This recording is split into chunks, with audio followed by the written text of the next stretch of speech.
Assalamu alaikum wa rahmatullahi wa barakatuhu. Ashhadu an la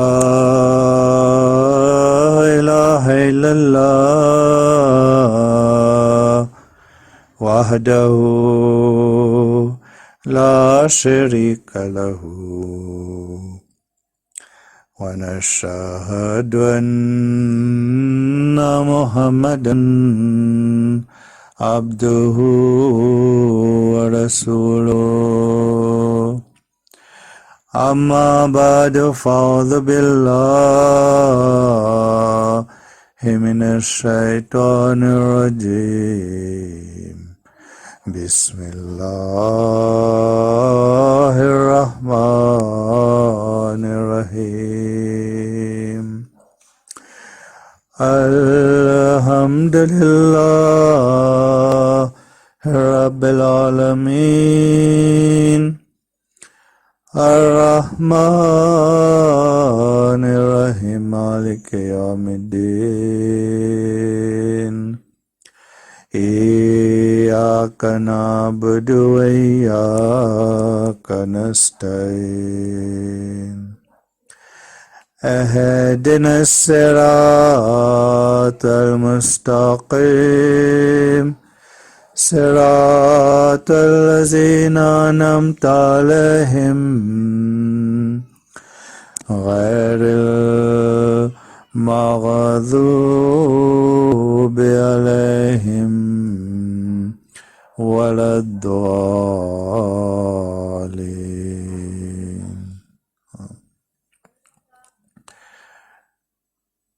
Tout d'abord, j'ai le plaisir d'adresser ce message à l'occasion de la fête Eid al-Fitr à tous mes frères, sœurs et enfants de la foi islamique et tous mes sincères disciples du Jamaat al-Sahih al-Islam qui se trouvent dans les pays francophones et à travers le monde en entier et à toute l'humanité.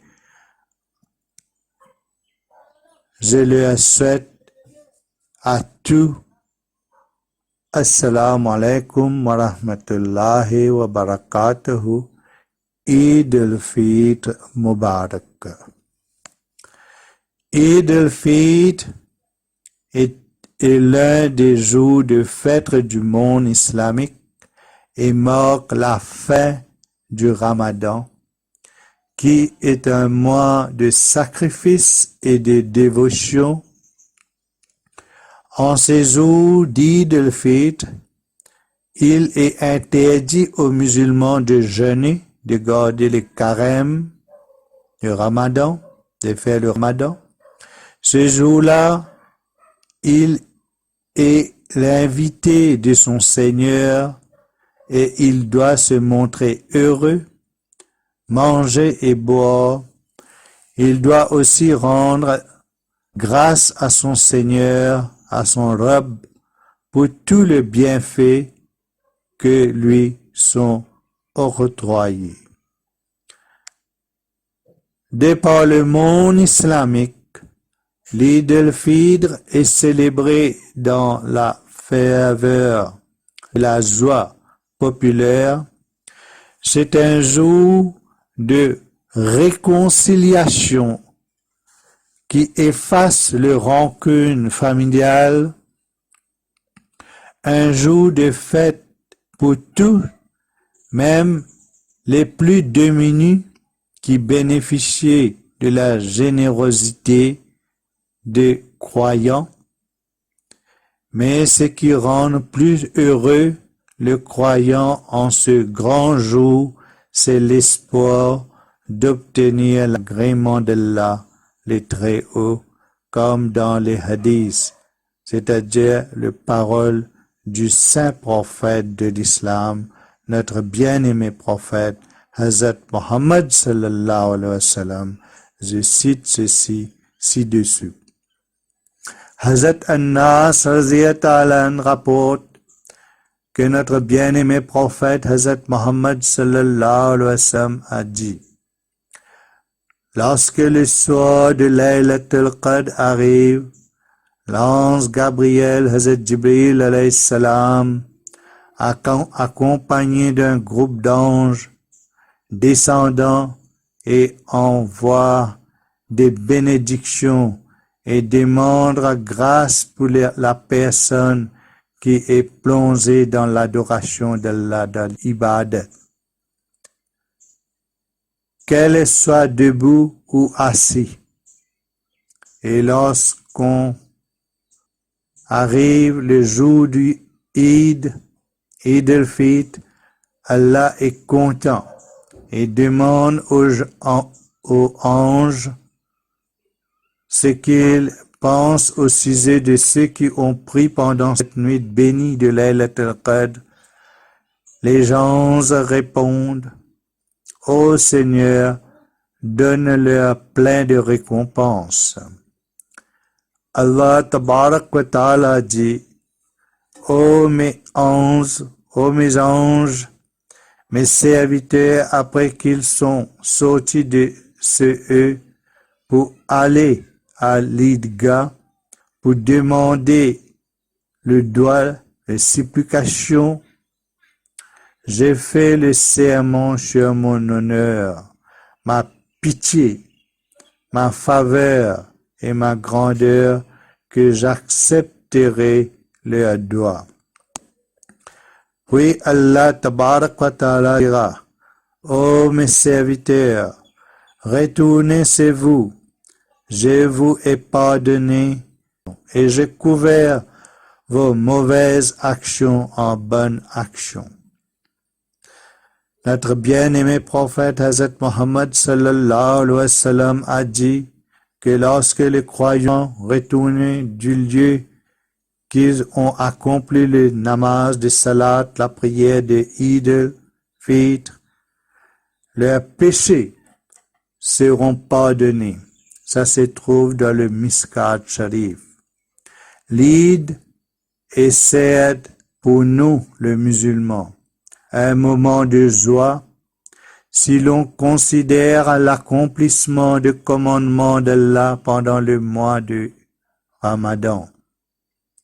Ce que je voudrais faire ressortir, c'est que tout le mois de Ramadan n'avait qu'un seul objectif: la taqwa, la crainte d'Allah.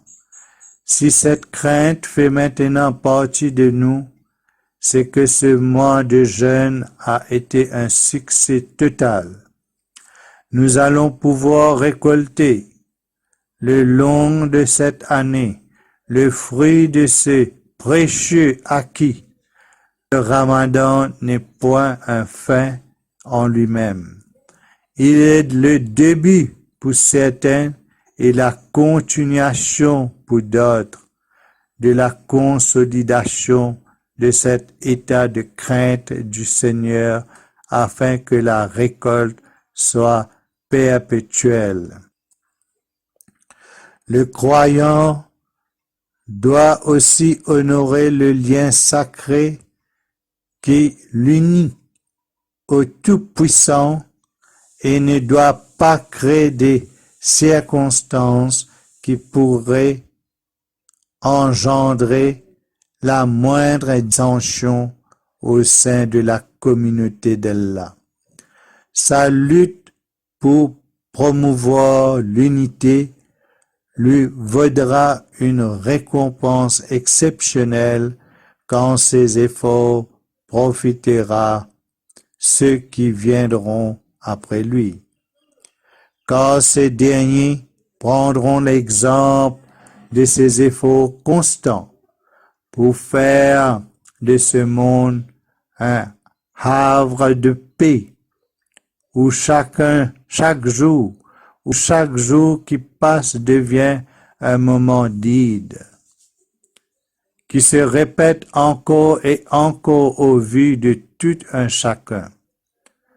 De ce fait, il fait de sa vie entière devenir des moments intenses d'Eid, où la joie et le regard satisfait de Dieu est sur lui à chaque pas qu'il fait jusqu'au jour où il retourne vers son Seigneur, en étant lui aussi satisfait de ses humbles efforts pour répandre le souffle de l'unité dans chaque âme qu'il a côtoyée pendant son séjour en ce monde temporaire.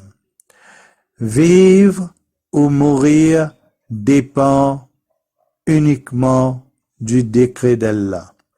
Mais il nous conseille de faire en sorte qu'au moment du départ de notre âme, nous soyons dans une situation de soumission totale envers lui.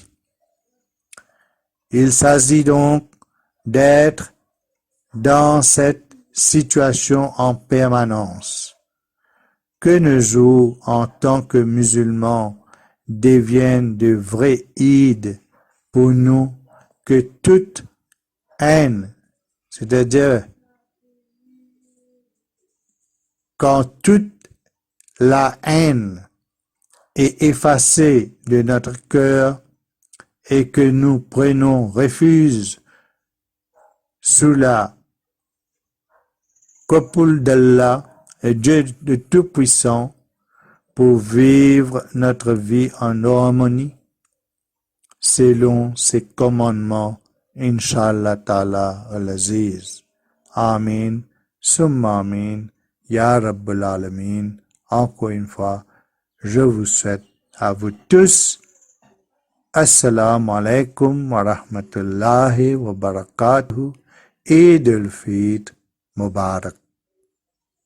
Jazakallah.